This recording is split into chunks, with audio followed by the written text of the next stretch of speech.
We open first, drawing upon the name that is God's presence, breathing deep.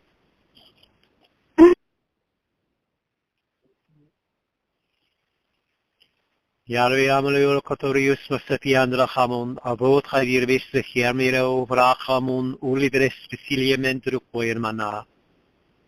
Tulevere Kundurgos Masipiandro Como.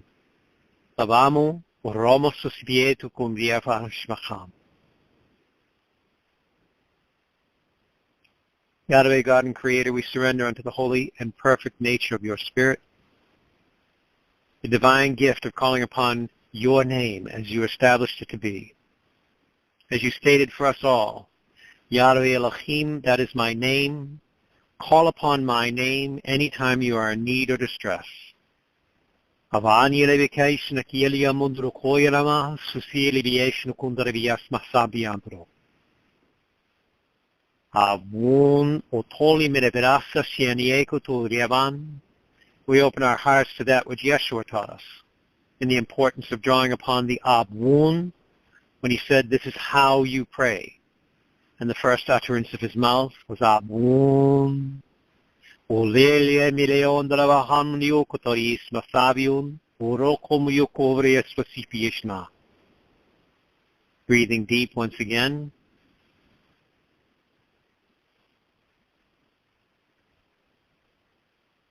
We trust, we breathe, we recognize the full authority that is God's Spirit, reigning over all things of creation. Yeshua's holy authority given under the very first life-giving breath that was God's Spirit manifesting throughout creation an image of self. We breathe as one with our God and Creator.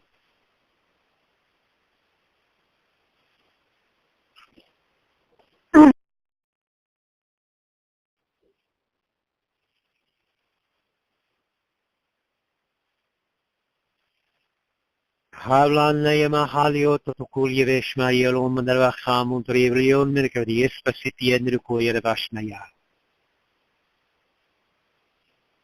And I'm feeling led to return to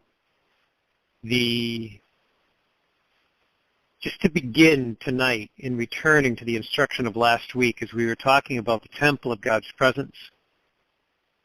And as we draw into the Spirit of God, drawing to the holy temple, the temple of the Holy of Holies, as we entered unto this temple, we were blessed to draw into God's presence. Yet when we looked to our right and to our left, we saw these massive pillars formed in every different direction, reaching skyward within the temple. And as I was led to define these images, it was to make known that these pillars were all known within the temple of God. God's Spirit knows of these separate pillars. Yet these separate pillars were ornate in nature, and each pillar represented the religious nature of which it was established by. So if you embraced that which was the Catholic faith, there was the pillar that represented the Catholic faith. If it was the Muslim practices and faith, it was the Muslim pillar, and it was the Hindi pillar, and the Buddhist pillar, and the Taoist pillars, and all these things as God's presence smiled forth through Yeshua down upon all people within the temple. That whichever path they chose, God's Spirit extended love to them without limitation. But the care to be taken here is as we look upon these pillars, as I was sharing last week, to take great care that each pillar does have its own story. And one of the things I was led to describe is as we look upon the pillar, we're seeing these beautiful hieroglyphics, these stories that have been written by each religious understanding, these wonderful expressive realizations of words of what they believe to be truth, what they believe to be these expressions of understanding. One of the challenges we witness is within many faiths is not only are they measuring the beliefs and understandings they hold as their belief and their tenet, they are not honestly measuring them against the nature of God's Spirit. So what happens is people become so captured or engrossed upon investing their time studying the pillars They become so fascinated by the images and stories of their religious belief that they're not even looking to the pinnacle point of their belief. To say, does this belief in totality align and point me towards God's presence? Do all the attributes and tenets, beliefs, and understandings within this faith I choose honestly point directly to God's Spirit? Or are there justifications within this faith practice I choose? Have we allowed ourselves the moment to stand within the presence of God and look back onto the temple, to all the faiths and practices we've learned throughout our lives, and honestly begun to realize that the pillar rises within the temple, but the pillar itself does not support the structure. The pillar itself is a beautiful, ornate image within the temple, not supporting the top. It is God's holy presence that brings support, the light of God's presence, like the liquid light we described when I was sharing the story about the orphans when they were fed by the angelic, when God's holy hosts manifested from what was like a liquid light within the temple. The light was so thick and viscous, but you could move through it. You could breathe with ease, for it was God's presence that gifted life. The living aspect of life surrounding you and emboldening you and actually governing breath within your body, all of a sudden from within this liquid light emerged the divine grace of a living being that swooped down and placed food within the image, within the beautiful children's bellies, which we discovered later that the children actually were fed while they were sleeping that night and woke not hungry. So as we look into this temple now, we have to remember that this light has embodiment. It is God's holy presence. That is what forms the temple. That is what supports and sustains the structure. The pillars are merely beautiful and ornate processes that unfold within the temple as God looks upon it and smiles, so that each of us might remember that we are not captured by the temple or the belief that we have formed. We are not so enraptured by this view of the pillar that we lose sight of God. May we first look upon the presence of God and allow for God's Spirit to direct us to a pillar. To love somebody that finds themselves wrapped so tightly upon the pillar that they can't even raise their eyes to look upon God, because they've been taught such guilt and shame that they don't even see themselves as worthy to draw into God's presence. What if the Holy Temple is perfect purity, is perfect grace, and even the things of corruption that reside upon these pillars, God knew they existed long before the pillar was established. God knew the ground of which they would come in contact with and the spiritual realm that they would stir into. And God's holy design was to bring that spiritual reckoning, that spiritual revelation into his divine grace and restore in her perfect wisdom. This is what is to transpire as we enter upon the temple of the Holy of the Holies, God's holy presence. Are we allowing for the things that we've encountered within our lives to become waypoints where we stand and stay at and we do not move from? Are we allowing them to be pointers to direct us to look upon God's presence? Do we recognize that God has made us worthy by grace and that we can do nothing to earn the right to look upon his presence except the gift that he allows for it? And that we will see and recognize God's presence as we look first upon Yeshua. If you remember the image that I shared as we were talking about the image of the children and the heavenly host swooping down and feeding them. But as we entered into that temple, there was this beautiful image. And the light was so bright that you almost couldn't look at it, but you could.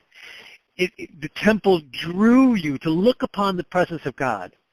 You could not discern the nature of God's presence. You could only see, recognize, and be drawn to looking upon the light. But then as Yeshua stepped forth before us, between us and the light of the holy temple, Yeshua's presence shone forth God through him. With Yeshua standing before the presence of God, we were able to look upon and see the presence of God. It was as the light shone forth from Yeshua like the sun, meaning S-U-N, not S-O-N, the actual source of light, shine forth. With Yeshua's presence there, we could see actually God's presence. Looking first upon Yeshua, we could see and recognize that Yeshua is the Messiah, the Messiah, the one to reveal the very presence of God, and that we have each been called into the same royal priesthood to reveal the nature of God's presence, become that which shines forth God's presence. How do we do that? We release our hold upon these pillars. We submit ourselves fully into the temple and allow for the light of God's presence to shine through us. Not the story we see written upon the pillar. Not the story we have embraced through religious belief. Not the story we have formed of ourselves in judgments of the past or fears of our future. But the nature and way that God sees us in this moment here and now. Breathing deep.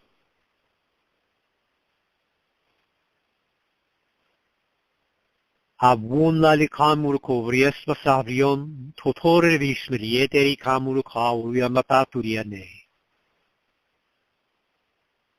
Yahweh, God and Creator, we stand in awe and thanksgiving, praise and worship to know that it is by your grace that we have any understanding or awareness of your presence within our lives. May we be heightened within your presence to recognize the awesome wonder of this gift and the holy calling we have received in your grace. That we even have an understanding and a reckoning of your presence. As we look upon this earth, we see so many that do not have that same gift. So many that are walking a bit different path, that even within that path contains spiritual denial of your presence. You knew that they would encounter this ground. We understand that within the nature of your spirit, how can you judge somebody for something you knew they were going to encounter before you even released them from your presence to enter upon this earth? May we be heightened to look upon them in love no matter what they display to us. No matter what spiritual ground that they are walking, may we be freed from any spiritual ground they evidence before us, that we might recognize your presence within it. Your presence and your presence alone. May we be heightened in our ability to release, once again, the attachment to the pillars. The pillars formed, defining different religions. May we be freed from any judgments that we form upon each of these pillars, that even if they are of a different belief or understanding, that we know that your Spirit smiles upon each and every one of them. May we be heightened in our ability to find the truths within our own faith practice and allow them to be instruments to direct us back into your Spirit, the holy and divine grace of that which is your wisdom, clarity, and the most important of your instructions, as we seek you first in all things, measured within your love, manifesting each of your living attributes through holy peace, clarity, unity, divine order, divine alignment, most of all your love, forgiveness, charity.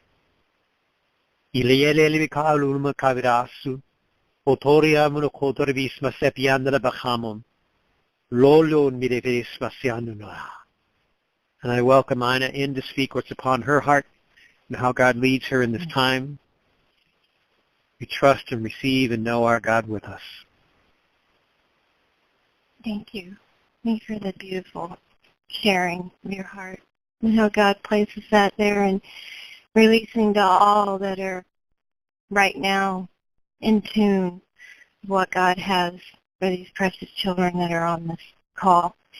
What was coming as Larry was sharing is, I'm not going to go into a long story, but God moved us from Florida years ago before all the kids were born up into the wilderness country, land of milk and honey in Wisconsin.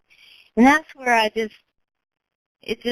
wanted to know more about God. Once the kids got going to school, I'm a golf professional, so I would teach golf and do that in the summer. Up there in northern Wisconsin, you had maybe 3 months of good weather. The rest of the time I had in the back of the woods, literally, where God put us for 14 years, in the back of the woods of northern Wisconsin, rural area. We were on 2 acres of land. All around us, there wasn't really churches close. This is where God moved us. And this is where the closest time I could ever be with God, all by myself with him. Totally just walking in the presence of God.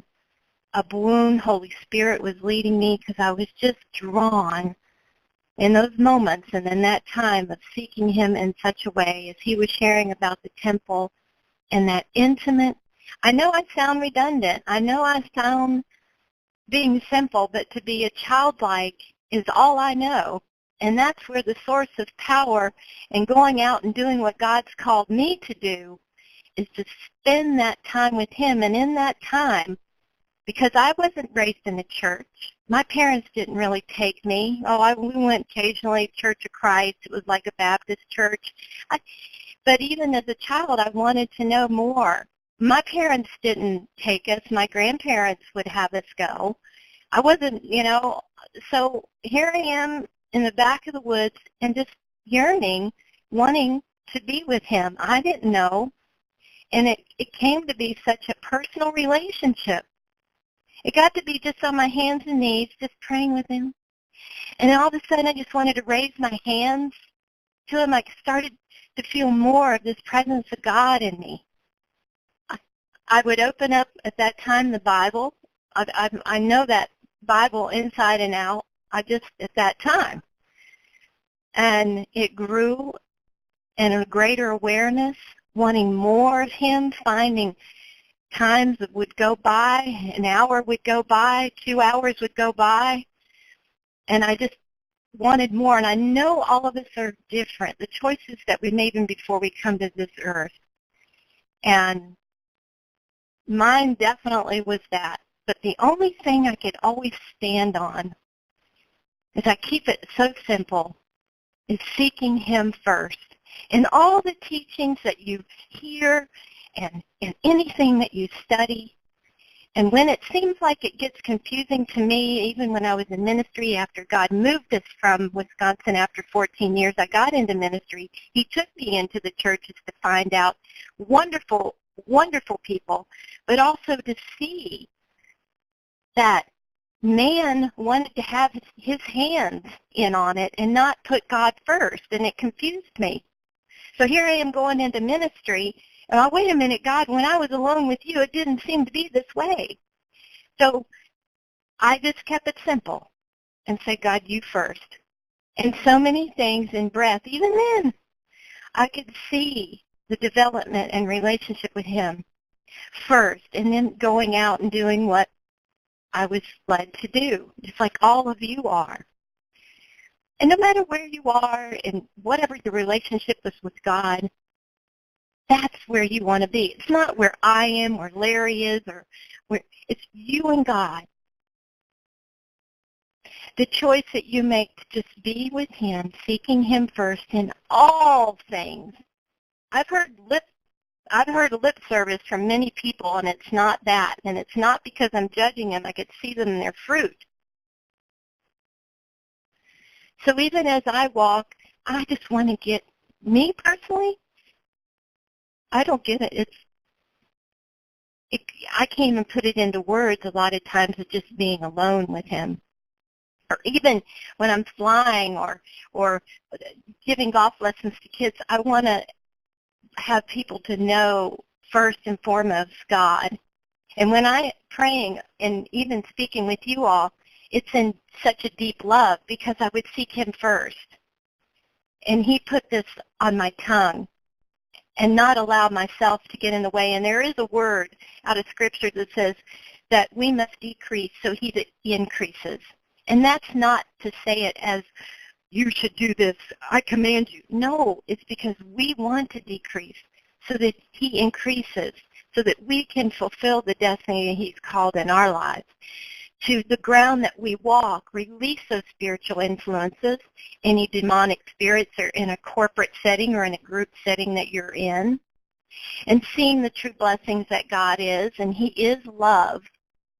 God is love, and he loves you.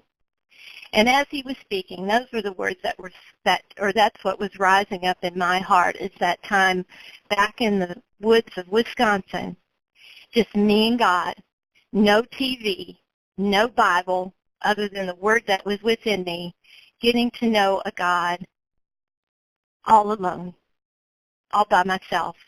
And it's the most precious time in my life, and I never regret it, and it's grown from that. So I just wanted to share that with you and encourage you. It doesn't matter where you are, that you just continue your walk in him, seeking him first in all that you do. And I just pray that over each and every one of you as you go forth in your week and know how deeply loved you are, and that he has preceded you in everything that you are doing, and that there comes healing and restoration physically, mentally, spiritually, and financially, and the desires of your heart to come forth because they are from God. And so I just take this time and I just rejoice and praise and worship him and where he's allowed me to be and to be able to speak into you, and that you're able to receive it deep within your heart and spirit. And I offer thanksgiving to know that God has rested this upon Ina's heart. And I just want to restate the simple message that God continues to present through her and also through myself is, how are you establishing that personal union with God? Yes. Not the pillar you hold, not the belief system that you are in, but seeking directly into God. The times when she was up in the woods reaching out for God, not religious construct. Reaching out, embracing love in God's presence, feeling that love welling from within. And here, this beautiful gift that God has given her was this ability to reach that.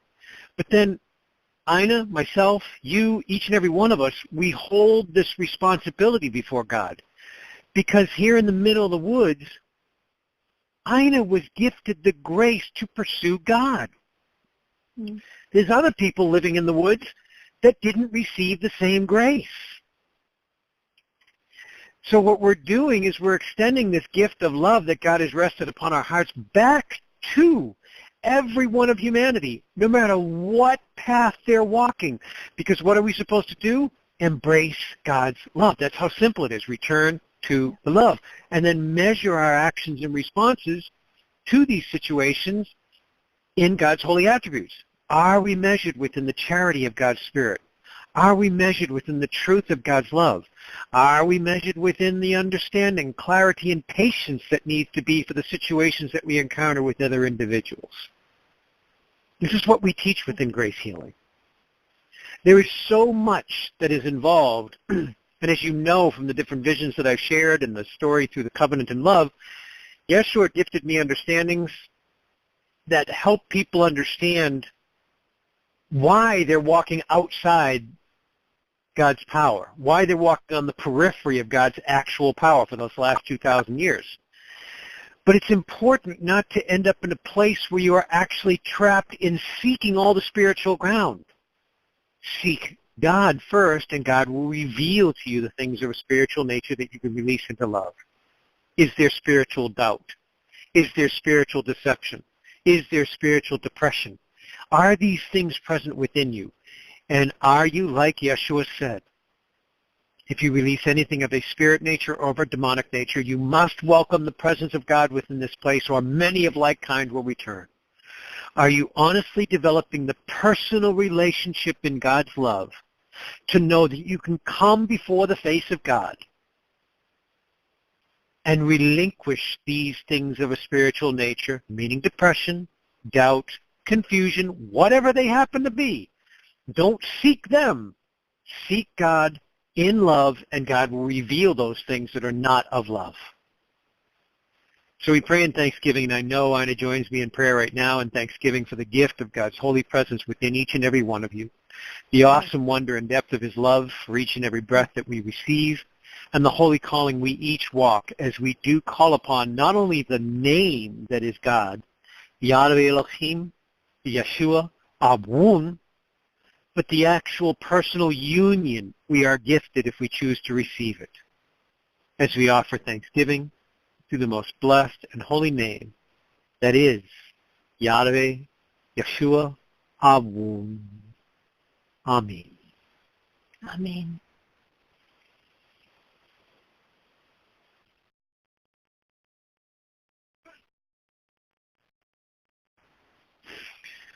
I pray you each have a blessed and holy night. Good night, Rich. Thank you, Larry. Same to you. Ina, Jim, Yes. Ed. God bless you. Blessings to you all. Have a glorious week. Yeah.